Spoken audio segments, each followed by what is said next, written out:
Hi, welcome to Richard Gabili YouTube channel, and for today's tutorial, I will be teaching you on how to turn on and off always tap keyboard keys and switch control on iPhone X. But first, kindly subscribe to this channel and don't forget to hit the subscribe button and the bell to notify you for the new updates. And let's start.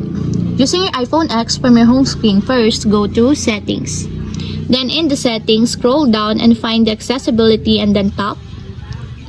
Then in the Accessibility, scroll down again and go to Physical and Motor section and then tap the Switch Control. Then in the Switch Control, scroll down and go to Keyboard section and then find the Always Tap Keyboard keys.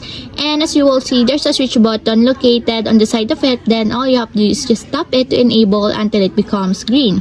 And if you want to disable or turn off, just tap again the switch button just like this.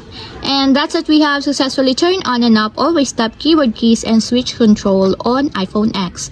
If you have a question, kindly comment down below and don't forget to hit the subscribe button and the bell to notify you for the new updates. And thank you for watching!